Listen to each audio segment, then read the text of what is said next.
你以为他忽冷忽热是因为在乎，其实不是。只要你一变冷、沉默，准备离开，他就突然靠近你，主动找你，关心你，对你示好。可一旦你重新投入，他又开始退开，变淡，甚至再次消失。你会以为，是不是我刚刚差一点就失去他了？是不是其实他还是在乎我的？这种类型的人通常会出现一种特别固定的模式：你一冷，他就靠近；你一认真，他就退开；你要走，他马上示好；你回头，他又消失。你以为这是犹豫、纠结、不确定，但其实这是一种高度稳定、几乎不会变的心理循环。他每一次回头都不是为了靠近你，而是为了稳住他自己。这不是爱，也不是他多么珍惜这段关系，更不是他舍不得你。他想确认的只有我没有被抛弃这件事。你的回应，你的存在，你的关注，对他来说不是亲密，只是一种心理镇定剂。只要确认你还在，他心里的那股不安就会暂时安静下来。你以为你在被爱，但你其实只是他用来安抚恐惧的情绪安抚器。这类人的心理结构是两种系统同时在运作，一种是焦虑的，他会主动靠近你，需要确认你还在，自己没有被丢下；另一种是回避的，他又怕一旦太近，他就会失控，所以会本能选择退开。你看到的不是性格矛盾，而是一个非常典型的混合心理结构。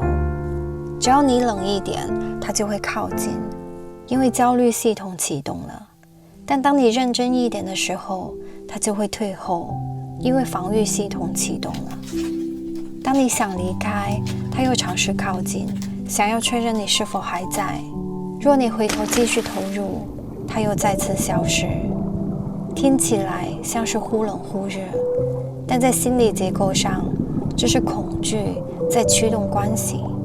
他靠近你，并不是为了亲密，只是为了不被丢下。这是典型的焦虑依恋系统和回避型防御系统共同形成的混合型人格结构。这类人情感上高度依赖被确认感，关系里又极度害怕真正的亲密，会无意识把对方当成心理稳定器。你不是他的伴侣，你只是他维持安全感的心理设备。听起来很残酷，但他的结构就是这样运作的。这类人的童年经历非常相似，照顾者忽冷忽热，得到的爱不稳定，关注随时可能被抽走。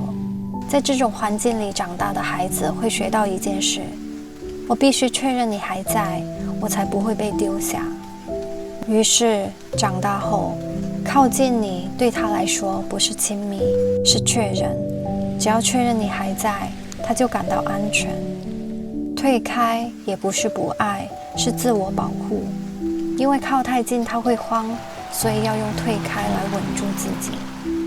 他们的一举一动都不是在建立关系，而是在调节自己内心小时候残留的恐惧。在他们的世界里，亲密是管理恐惧的工具。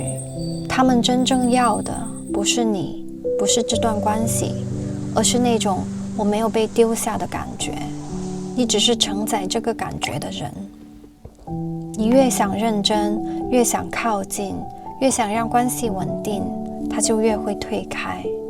这不是态度问题，也不是情绪问题，这是神经系统层面的结构问题，是小时候的依恋系统没发展好，所以导致在成人的世界里持续运作。这种结构不会因为你而改变，它只会不断循环，就算换一个对象，也会继续发生。如果你总是遇到这种人，那不是巧合，而是你的情感系统也在重复某种熟悉的模式。